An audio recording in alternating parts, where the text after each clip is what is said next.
Hello. You ever hear a man say, if she cheats, just leave? Yeah, that guy never got truly betrayed. The thing about pain is, it makes you creative. And me? I decided to be an artist. I never thought I'd be the type of guy to end up on one of those cheating revenge threads. But life has a way of turning you into exactly what you never expected.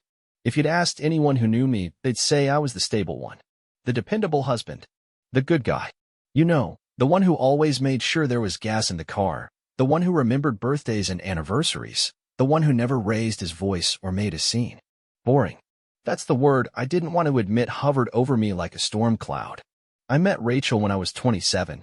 She was fire-wrapped in silk, the kind of woman who walked into a room and made every man suddenly forget what he was doing. Beautiful? Absolutely. But it wasn't just that. She had that kind of energy that made you want to impress her, that made you feel lucky just to be standing next to her. The kind of woman who, if she ever really focused her attention on you, made you feel like the only person in the world. And for a while, she made me believe I was that person. We had the kind of relationship that looked solid from the outside. The kind of relationship where people at dinner parties would say things like, "You two are just perfect together," and Rachel would flash her dazzling smile and squeeze my hand just hard enough to make it seem real. And for a long time, I believed it was. We weren't perfect, but what marriage is. Sure, she had expensive taste, and sure, sometimes she got a little too flirty with other guys at events, but that was just her personality, right? And sure, she seemed to care more about how we looked as a couple rather than how we were, but doesn't everyone? Denial is a hell of a drug. I ignored the small things at first. The late-night texts, the way she suddenly became possessive over her phone when she used to leave it lying around. The new lingerie that wasn't for me. I told myself she was just busy, that work was stressing her out, that I was being paranoid. You'd be amazed at the kind of mental gymnastics you can perform when you don't want to see the truth. But the truth doesn't care if you're ready for it. It hit me on a Thursday. I remember it so clearly because she had told me earlier that week that she and her best friend, Natalie, were having a girls' night. She even made a big show of it, getting ready in front of me, asking me if her dress was too much, and kissing me on the cheek before leaving. I even chuckled to myself as I watched her go, thinking, man, I love that woman. But Rachel wasn't with Natalie. She was with him. The details? I got them all. I'm thorough like that. The receipts, the messages, the hotel bookings, she wasn't even careful. She assumed I was too trusting, too naive to look. And maybe I was. But once you see the truth, you can't unsee it. I remember sitting in my car outside the hotel, gripping my steering wheel so hard I thought it might snap. I could have confronted her. I could have stormed in, flipped tables, screamed at the top of my lungs. But that's what she would have expected. That's what a normal man would do. But me? I've always been patient. And if Rachel wanted to sleep with someone else, well, I was about to show her just how that felt, but not in the way she thought. See, there was one thing she hadn't considered. One person who was just as much a part of our life as she was. Someone who had been right there all along, listening to her stories, laughing at her jokes, sharing secrets over cocktails. Natalie, her best friend. And suddenly, I knew exactly what I had to do. You ever hear someone say, revenge is a dish best served cold? I used to think that was just some dramatic movie line. Turns out, it's a damn fine piece of life advice. And I was about to serve up the coldest dish Rachel had ever tasted. After I found out about the affair, I didn't rage. I didn't cry. I didn't even drink myself into oblivion like some guys might. No, I sat there in my car, gripping the steering wheel, and let the truth sink in like poison. Rachel was cheating on me. The woman I had spent nearly 7 years building a life with, the woman I had trusted completely, had been sneaking around behind my back like some second-rate soap opera villain. And the worst part? She wasn't even careful. It wasn't some tortured love affair where she was struggling with guilt. No, this was routine. A well-practiced deception. She had done it before, probably multiple times. I wasn't her husband anymore. I was just the guy who paid the bills and kept the house in order while she played out her fantasies. The realization hit me like a slow-burning fire, not an explosion, but a creeping, inevitable wave of heat. And when the flames settled, I wasn't broken. I wasn't shattered. I was focused. If she had cheated on me with just some random guy, maybe I would have taken the high road. Maybe I would have walked away, cut my losses, and let karma do the dirty work. But Rachel had made a mistake. A critical mistake. She had involved Natalie. Now, let me be clear. Natalie wasn't the one she was cheating with. No, That honor belonged to some guy named Trevor, a personal trainer she had met at her overpriced gym. A classic cliché, right? The lonely wife and the fit, charming guy who tells her everything she wants to hear. I almost laughed when I saw the texts. But here's where it gets interesting. Rachel used Natalie as her alibi. Natalie was Rachel's best friend. They had known each other since college, back when they were both carefree, party-loving wild girls who thought the world revolved around them. They had been through everything together, bad relationships, job changes, even the occasional drunken, we should totally start a business together phase. And yet, despite all that history, Rachel had used her, lied to me through her, told me she was out with Natalie when, in reality, she was tangled up in hotel sheets with Trevor. That pissed me off more than the cheating itself. Natalie didn't deserve that. So I did something I never thought I'd do. I called her.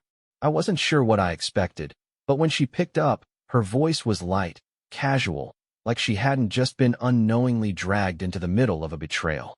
"Hey, what's up?" she chirped. I hesitated for half a second. Then, calmly, I said, "Hey, Nat, I need to ask you something, and I need you to be honest with me." There was a beat of silence. "Okay," she said slowly. "Rachel told me you two were out together last Thursday night. I just want to confirm." Another pause. Longer this time. Then she sighed. "Oh God, what did she do?"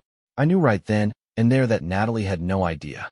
And that meant Rachel had made her second big mistake, lying to both of us. I told her everything. I expected Natalie to defend Rachel, to make excuses, to tell me I was overreacting. But she didn't.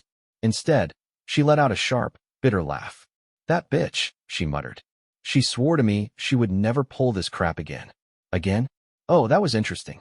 I leaned back in my chair, gripping my phone. So she's done this before? Natalie exhaled, and I could practically hear the internal debate happening in her head. Finally, she said, "Look, I can't tell you what to do, but if you want to get even, I might be able to help." That's when I knew. Revenge wasn't just an option. It was a necessity. And Natalie? She was about to be my partner in crime. Some men get mad when they find out they've been cheated on. Some break things. Some cry. Some forgive. Me? I started planning. The difference between revenge and stupidity is patience. And I had all the time in the world. Natalie wasn't just mad. She was furious.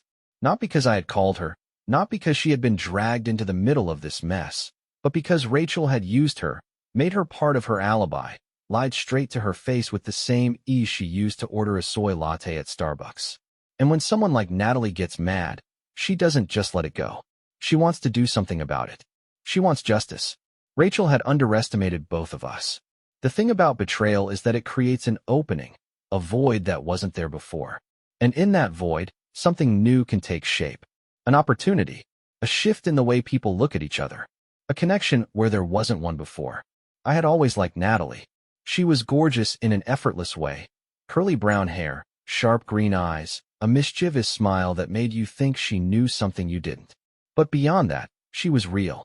No pretending, no acting, no faking an entire personality for the sake of keeping up an image. She wasn't perfect, but at least she was honest. And I was beginning to see just how much honesty meant when you'd been lied to enough times. We spent hours talking that night. First about Rachel, how long she had been doing this, what she had told Natalie, how many times she had probably gotten away with it. Then, the conversation shifted. It became about us. Not in a romantic way, at least not yet, but in the way two people suddenly realize they have more in common than they thought. Natalie admitted that she had always thought Rachel was a little too self-absorbed, that she had a bad habit of making everything about herself. She told me she had warned Rachel before, told her to be careful with what she was doing, that she was playing with fire. I told her about the nights I had spent thinking something was off, about the way Rachel had started treating me like I was just there, not a husband, not a partner, but a piece of furniture she didn't even notice anymore. By the end of the conversation, we weren't just angry. We were aligned. That's when I told her my idea. See, most men who get cheated on think revenge means storming into a room with accusations and dramatic confrontations. They think it means flipping tables, screaming, making a scene. But Rachel? She expected that. She wanted that. She was the kind of person who thrived on drama, who would turn herself into the victim the moment I exploded. I wasn't going to give her that satisfaction. No, my revenge needed to be slower, smarter, inevitable. And it started with Natalie. I proposed something crazy, something that, at first, even Natalie hesitated about.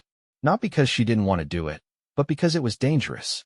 Because it meant stepping over a line that, once crossed, there was no coming back from. I told her we should let Rachel dig her own grave.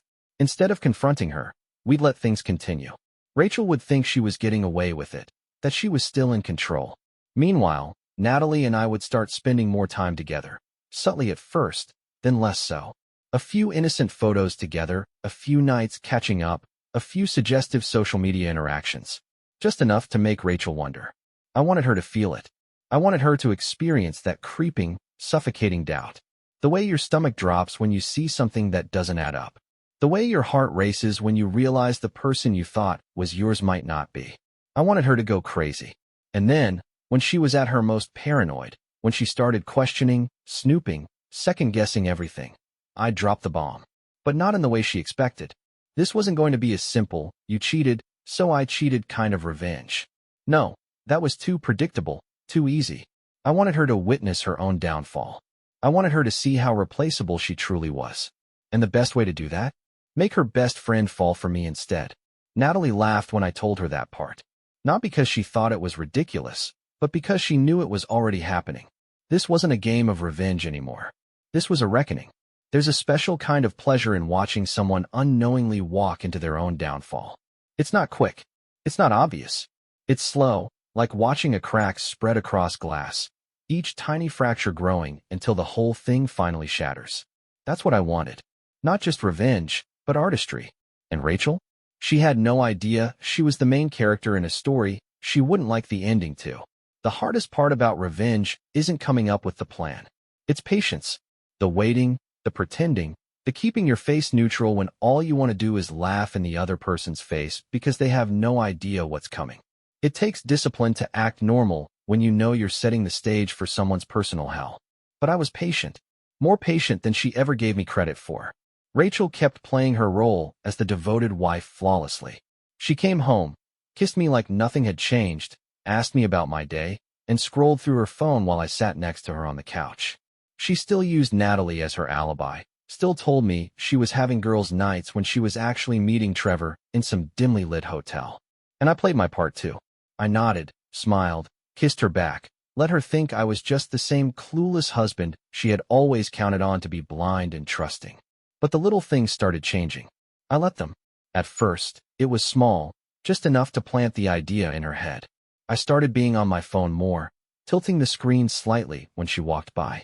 Not obvious enough to be caught, just enough to be suspicious. I started dressing better, not just for work, but for everything. Trips to the grocery store, casual dinners, even lazy Sundays at home. When Rachel asked about it, I just shrugged and said something about wanting to feel better about myself. She bought it. She had no reason not to. Then, I started bringing up Natalie. Casually, in passing, like it was nothing. I ran into Natalie today. She said she wants to grab coffee this week. Or, Natalie sent me this funny meme. Reminded me of that trip we all took a few years ago. I made sure to always bring her up just enough to be noticeable, but never enough to be alarming. I wanted Rachel to think she was being paranoid before she had a real reason to be. Rachel wasn't stupid. Manipulative? Yes. Selfish? Definitely. But not stupid. It took a few weeks before I saw it. That first flicker of something in her expression when I mentioned Natalie. It was quick, but I caught it. The subtle tightening of her mouth, the half-second delay before she responded. That's the thing about liars. They expect to be the only ones lying. When the script starts changing, when things don't follow the routine they're used to, they notice. I knew she wouldn't say anything yet. Not directly. That wasn't Rachel's way. She would watch first, gather little details, let the doubt crawl into her brain like a slow poison. And that was exactly what I wanted. The best part? Natalie and I weren't even pretending to be close. We were getting close. At first, it was just about the plan, about setting Rachel up for the perfect fall. But the more time we spent together, the more it felt real. I started looking forward to her texts, to our coffee meetups that stretched into hours, to the way she laughed, actually laughed, not the performative, carefully crafted laugh Rachel used to give me when she wanted something. And the thing that made it even better? Natalie wasn't pretending either. One night, after one too many drinks at a quiet bar, She looked at me with this strange mix of regret and amusement and said, "You know, if Rachel weren't my best friend, I think I would have fallen for you a long time ago." I should have felt guilty, but I didn't. Not even a little bit. Because I knew, deep down, that Rachel had never deserved my loyalty to begin with. Things escalated after that. Subtle, careful escalations, but escalations nonetheless. Natalie and I started texting late at night, not about Rachel, not about the plan, just talking.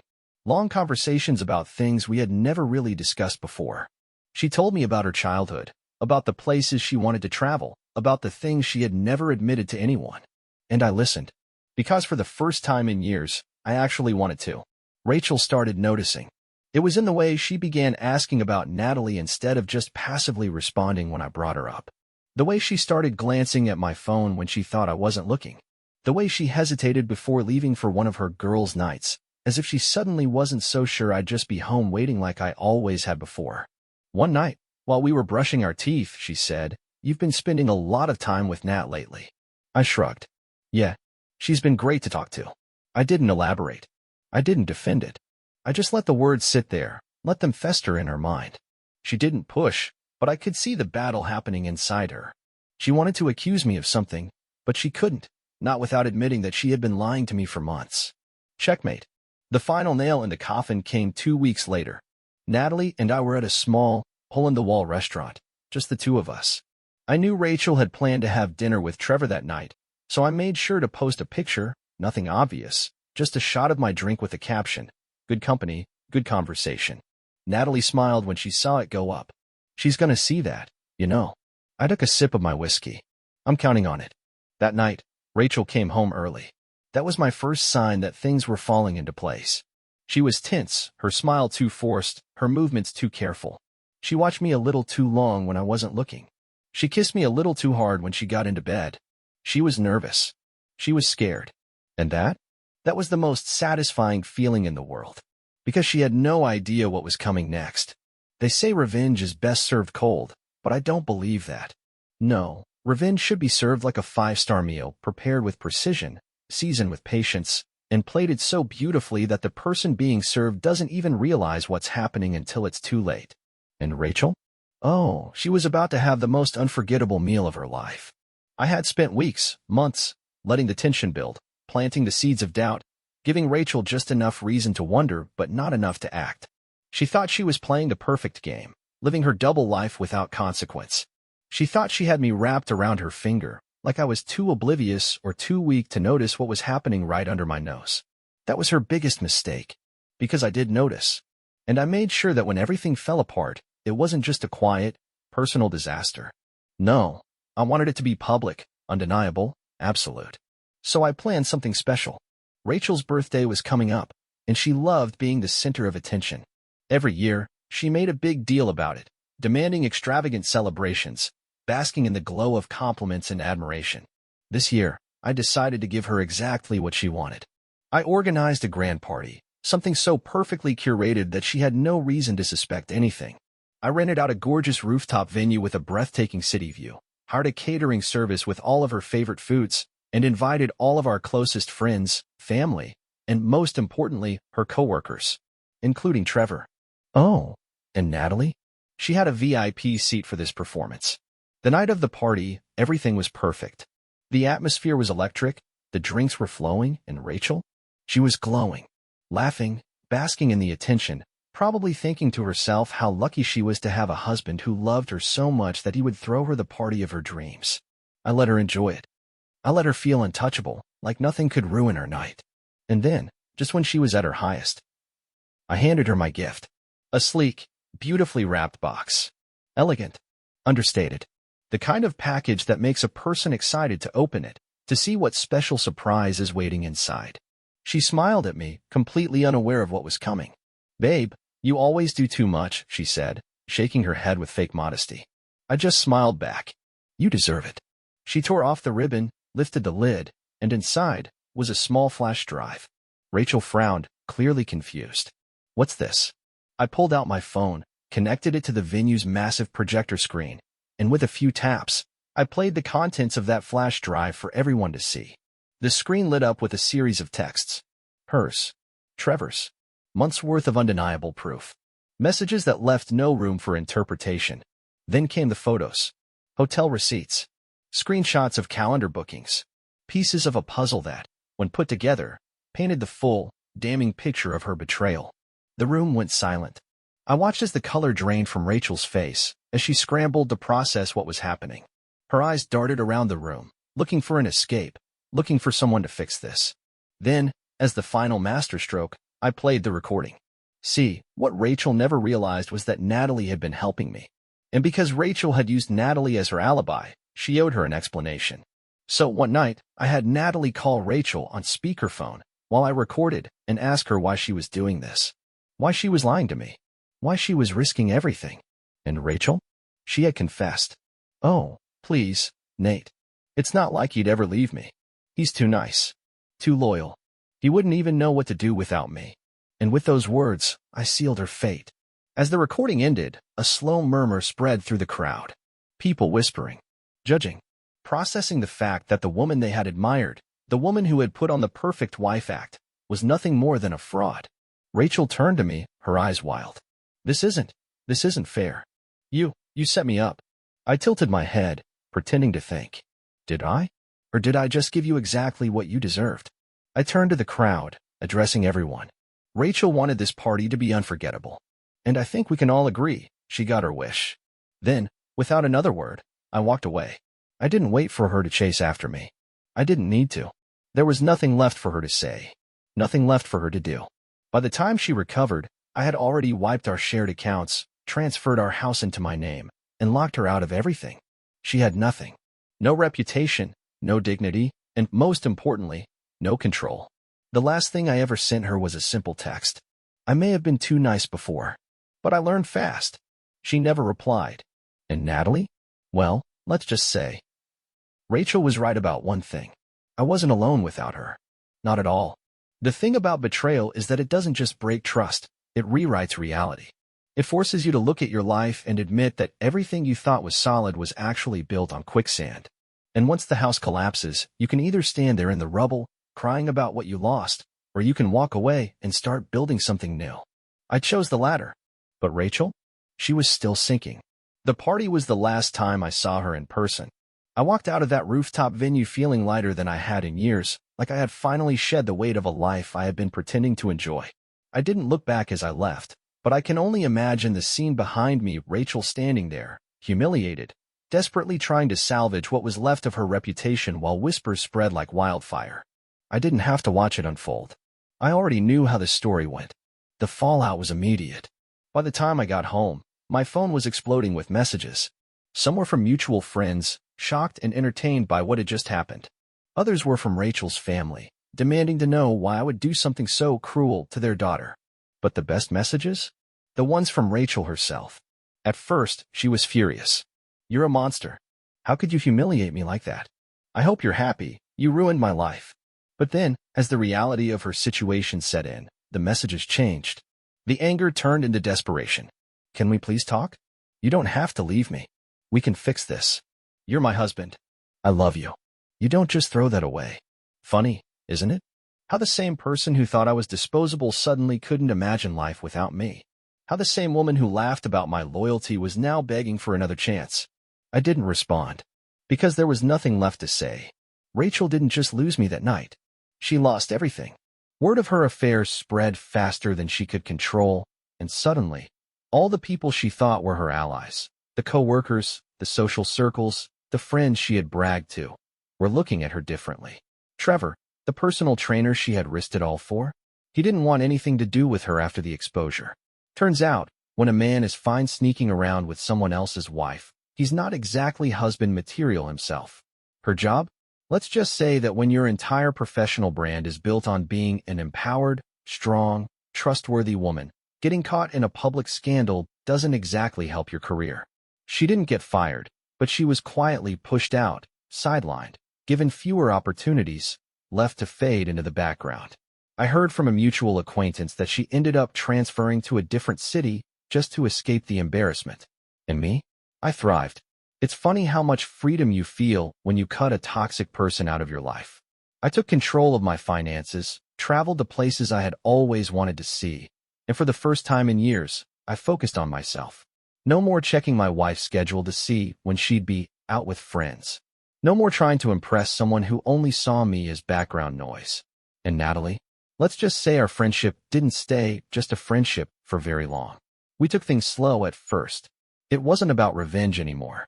It wasn't about Rachel. It was about us. And as time went on, I realized something.